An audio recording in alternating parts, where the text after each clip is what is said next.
Well, let's have a chat on England's team now ahead of the third test. This you think is a more important team for the hosts than the visitors after how things went down at Lords. Steve Harmison and Maninder Singh with me. Let's go to Steve first up.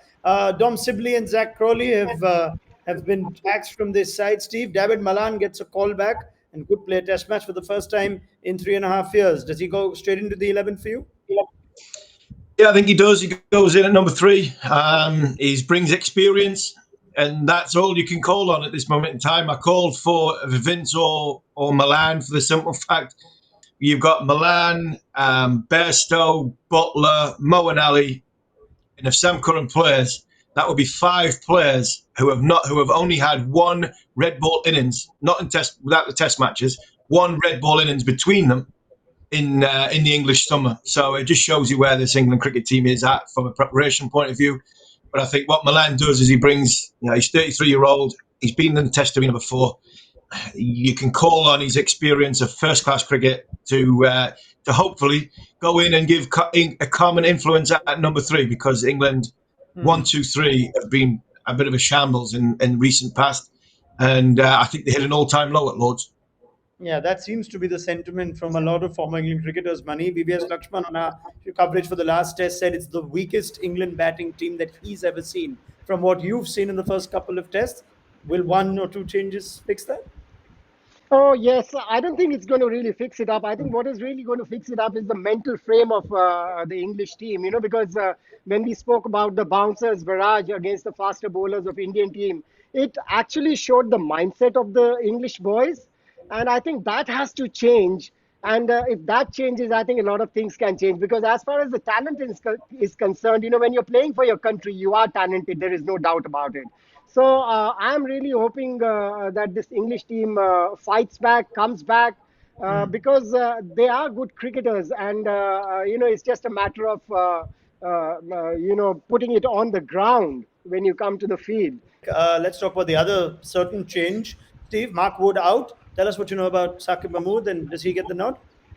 Yeah, Mark Wood's out. I had a few text messages off him this morning. He's still struggling, and that was announced earlier that he was going to miss this test match. He's hoping that he's going to be fit for the next test match, which is, fingers crossed, is good news. Saqib Mahmood, another one, a young player who is going to be a big ask to play test match cricket. Whether he'll play or not, I'm not so sure. I think Overton will get the nod with Robinson and with Anderson. And it's whether England play 4 fast bowlers or they go down and show the batting, because it might be able to fit Ollie Pope in. I don't think Sam Curran will play. What Mahmood brings, a bit more pace than the other 3, skiddier trajectory, and he can swing the ball. He can swing the ball, conventionally, but he does bowl very, very good with the reverse swinging ball. So he's an exciting proposition. He had a little bit of a lull for about 12 months in his career. When he first came on the scene, he blasted on the scene and he bowled really well. And then found out a little bit, as young players do. He went away back to Lancashire, worked hard, spent a year out of the spotlight a little bit. Then he's come back this summer bowling with white ball and bowled well. And he's now put himself in a place to potentially make his England debut in Test match arena. So the problem with England is the bowlers that they're going to bring in have been playing 100-ball competition. They've been bowling 20 balls. And it's a big ask if you want to strengthen your batting and only play 3 out-and-out seamers. Where these guys have been bowling 20 balls, you're going to ask them to bowl 20 overs, 25 overs in a day and a half. That could take a lot on the body. So that will have to come into the selection dilemma as well.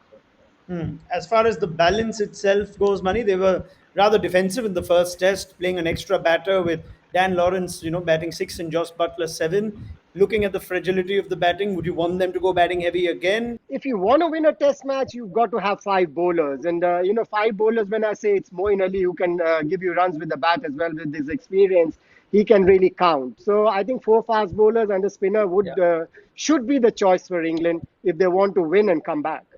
I still think 3 fast bowlers is enough.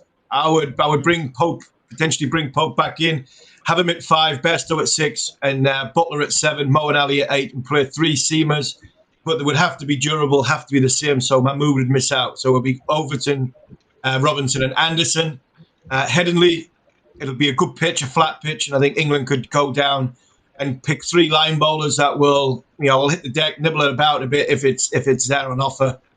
So that would be the way I go. I'm not sure England will do that. I think they might punt for Asaki Mahmood and play 4 fast bowlers, which means Pope won't play, and Bairstow will bat at number 5, Butler 6, Ali 7. I think that's a weaker middle order. I think runs on the board is what England need to confidence boost, because the likes of Anderson and Overton and Robinson, they do bowl a lot of overs, and they're durable, and I think that would be the way I would go. So it's going to be interesting to see how England go that way.